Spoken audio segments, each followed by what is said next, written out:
నారాయణఖేడ్లో 76వ భారత రాజ్యాంగ దినోత్సవాన్ని బుధవారం ఘనంగా నిర్వహించారు. ఈ సందర్భంగా స్థానిక బాబా ఫంక్షన్ హాల్లో జరిగిన సభలో ఎంఐఎం అధ్యక్షుడు న్యాయవాది మోహిత్ పటేల్ పాల్గొని మాట్లాడారు. భారత రాజ్యాంగ శిల్పి డాక్టర్ బిఆర్ అంబేద్కర్ దేశ ప్రజలకు సమాన హక్కులు, న్యాయం, స్వేచ్ఛ, సమానత్వం వంటి విలువలను అందించిన గొప్ప మహోన్నత వ్యక్తి అని ఆయనను కొనియాడారు. అంబేద్కర్ సేవలను స్మరించుకోవడం ప్రతి పౌరుడి బాధ్యత అని, ప్రతి గ్రామంలో డాక్టర్ బిఆర్ అంబేద్కర్ విగ్రహాలను ఏర్పాటు చేసి యువతలో రాజ్యాంగ విలువలపై అవగాహన పెంచాలని ఆయన పిలుపునిచ్చారు.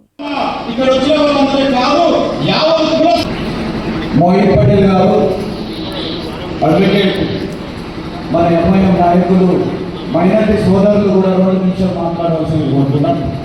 భీమసేన అర్జునన్న కూడా ఇంత ఘనంగా ఇంత గ్రాండ్ గా జరుపుకోవడం చాలా సంతోషంగా ఉంది.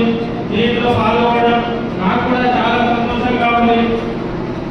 ఒకసారి ఇక్కడ నారాయణఖేడ్ నుంచి మీద వెళ్తుంటే కొంచెం రాజకీయ అవగాహన లేని మా ఫ్రెండ్, మా దోస్తు ఒక ప్రశ్న అడిగాడు.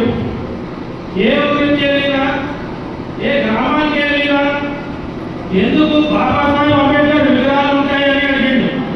నేను ఆయనకి చెప్పిన సమాధానం ఏంటంటే ఆ గ్రామానికి, ఆ తాలూకాకి, ఆ జిల్లాకి, ఆ రాష్ట్రానికి, ఈ దేశానికి వెలుగులు తెచ్చిన బాబాసాహెబ్ అంబేద్కర్ విగ్రహం ప్రతి ఒక్క ఊరిలో, ప్రతి ఒక్క తాలూకాలో, ప్రతి ఒక్క జిల్లాలో, ప్రతి ఒక్క రాష్ట్రంలో, ప్రతి ఒక్క దేశంలో ఉంటుంది.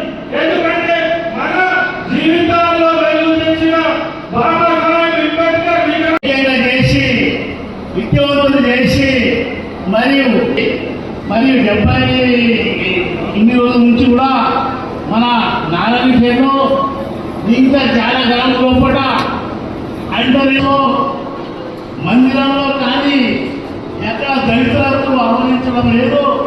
ఎన్ని చట్టాలు వచ్చినా ఏమొచ్చినా ఈ కాయింటి